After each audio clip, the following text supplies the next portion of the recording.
கர்த்தருடைய பரிசுத்த நாமத்திற்கு மகிமை உண்டாவதாக.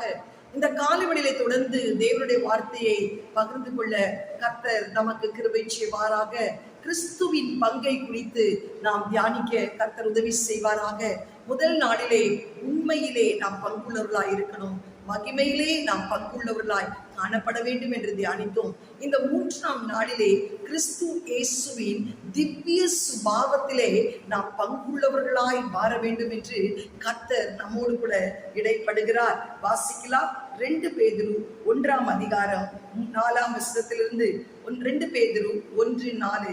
இச்சைகளினாலே உலகத்தில் உண்டான கேட்டுக்கு தப்பி திவ்ய சுபாவத்துக்கு பங்குள்ளவர்களாகும் பொருட்டு மகாமேன்மையும் அருமையுமான வாக்குத்தத்தங்களையும் அவர்களினாலே நமக்கு அளிக்கப்பட்டிருக்கிறது. திவ்ய சுபாவத்திற்கு பங்குள்ளவர்களாக நாம் மாறணும். ஹல்லேலூயா. நம்முடைய மாம்ச சுபாவம் அல்ல, இயேசு கிறிஸ்துவின் திவ்ய சுபாவம். நம்ம உயிர்த்தெழுதலின் ஒரு அடையாளம் என்ன தெரியுமா? கிறிஸ்து இயேசுவின் திவ்ய சுபாவம் நமக்குள்ளே வெளிப்பட வேண்டும். இதைதான் அதற்காக நிறைய வாக்குத்தத்தங்களையும் வசனங்களையும் கர்த்தர் நமக்கு இந்த வேதத்திலே தந்திருக்கிறார்.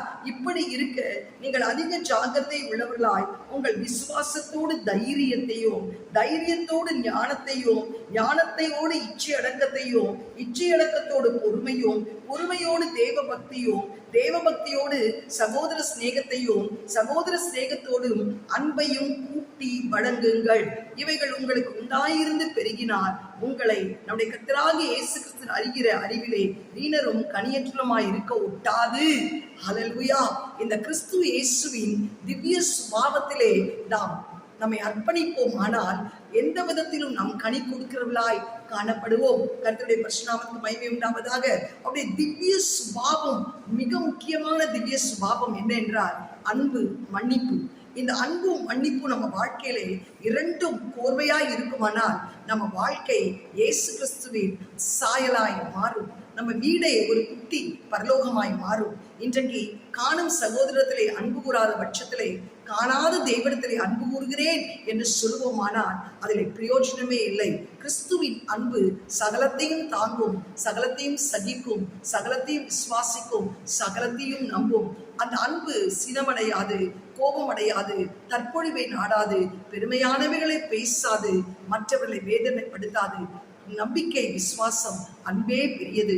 அந்த அன்பு நமக்குள்ளே முதல் காணப்பட வேண்டும். மத்தேயு சுவிசேஷத்திலே கூட 24:37-40 வாசிச்சா 10 பிரமாணங்களை மோசேக்கு கொடுத்தார். ஆனால் அந்த 10 பிரமாணங்களையும் ஆண்டவர் 2 பிரமாணங்களாய் மாற்றினார். உன்னை முழு இருதயத்தோடு, உன் முழு ஆத்மாவோடு, உன் முழு சரீரத்தோடு தேவனிடத்திலே அன்பு கூறுவாயாக. நீ உன்னிடத்திலே அன்பு கூறுவது போல் மற்றவரிடத்திலே அன்பு கூறுவாயாக. அப்பொழுது நியாயப்பிரமாணமும் தீர்க்க தரிசனமும் அதிலே அடங்கி இருக்கிறது. இன்றைக்கு ஒரு சிலர் தங்கள் முழு இருதயத்தோடு, முழு சரீரத்தோடு, முழு ஆத்மாவோடு, முழு பலத்தோடு தேவனிடத்திலே அன்பு கூறுவார்கள். ஆனால் தன் வீட்டாரிடத்திலே அன்பு கூறுவது மிக கடினமாய் இருக்கும். கர்த்தருக்கு ஸ்தோத்திரம். கணவன் எல்லா இடத்திலையும் அன்பு கூறுவார்.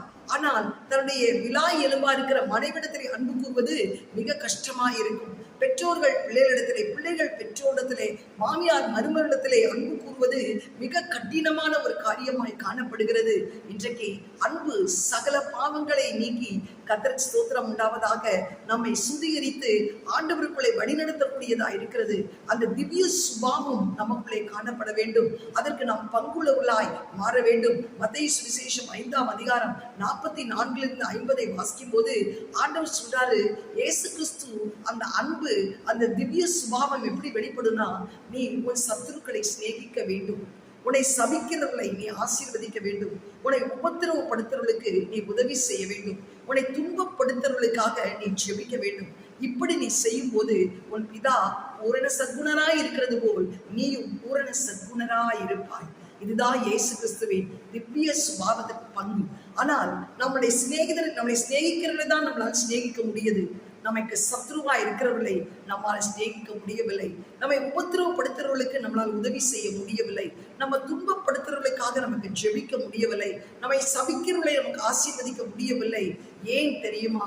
அந்த கிறிஸ்து இயேசுவின் திவ்ய சுபாவம் நமக்குள்ளே வெளிப்படாத நிமித்தம்தான் இன்றைக்கு அதற்கு நீ பங்குள்ளவராய் நீ மாறிட்டீங்கன்னா உங்களை அறியாமல் அந்த கிறிஸ்துவின் கல்வாரி அன்பு உங்களை நெருக்கும் போது அந்த கிறிஸ்துவின் கல்வாரி அன்புதான் ஆண்டவர் அந்த சிலுவையிலே பொழிந்த முதல் வார்த்தை மன்னிப்பு. பிதாவே, லூக்கா சுவிசேஷத்திலே நாம் வாசிக்கும் போது 23, 33, 34 வாசிக்கும் போது, பிதாவே இவர்கள் செய்கிறது இன்னதென்று அறியாதிருக்கிறபடினால் இவர்களை மன்னியும் என்றார். ஆண்டவர் ஊழியம் செய்த நாட்களிலே கூட எத்தனை தடவை மன்னிக்க வேண்டும் என்று சொல்லும் போது 7-70 தரம் என்றார்.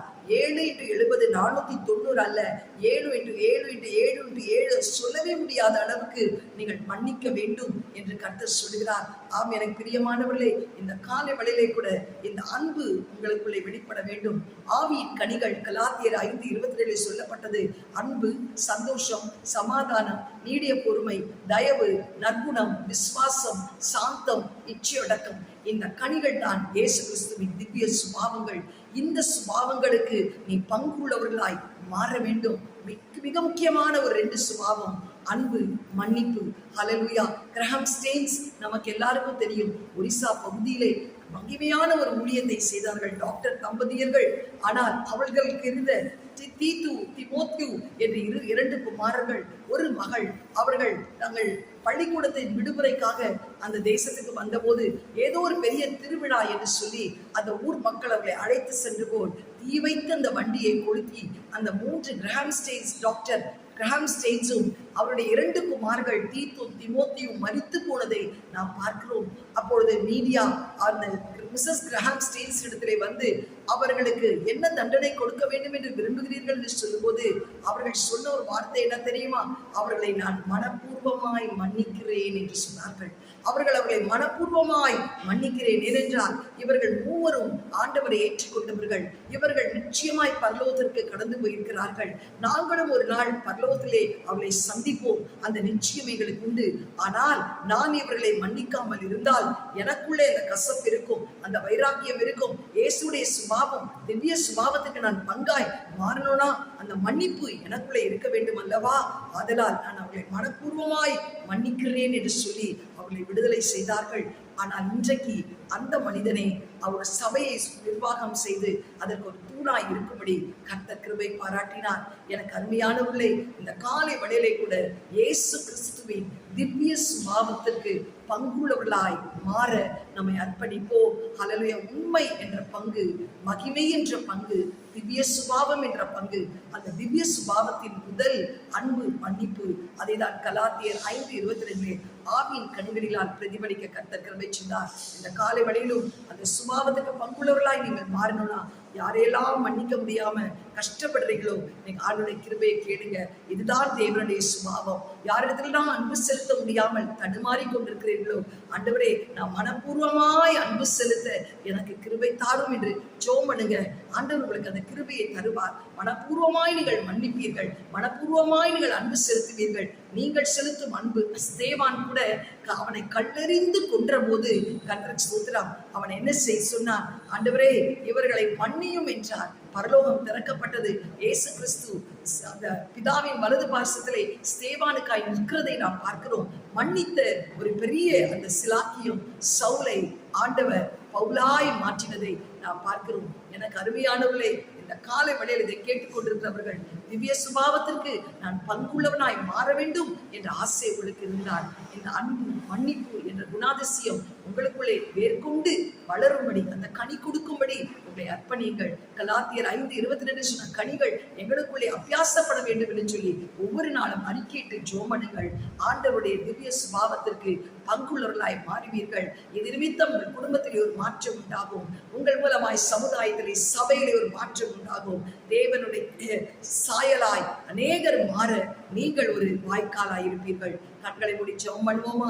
எங்களை அதிகமாய் நேசிக்கிற நல்ல நல்ல தகப்பனே, இந்த காலை வேளையிலும் கிறிஸ்து இயேசுவின் திவ்ய சுபாவத்திற்கு பங்குள்ளவர்களாய் நாங்கள் மாற வேண்டும் என்று நாங்கள் அப்பா நாங்கள் எங்களை அர்ப்பணிக்கிறோம். அதற்கு மிக முக்கியமானது அன்பு, மன்னிப்பு என்று எங்களோடு கூட பேசினீரே ஆண்டவரை. உம்முடைய மிக பெரிய ஒரு சுபாவம் அன்பு ஆண்டவரை. குஷ்டரோகிகளை கூசாமல் தொட்ட அன்பு, விபசார ஸ்திரியை பார்த்து இனி பாவம் செய்யாதே என்று சொன்ன அன்பு ஆண்டவரை. குருடனுக்கு மனதுருகி பார்வை அடைவாயாக என்று சொன்ன அன்பு, சகேவை பார்த்து கீழே இறங்கி வா, உன் வீட்டுக்கு வர வேண்டும் என்று சொன்ன அன்பு அப்பா, மாறாத அன்பு ஆண்டவரே.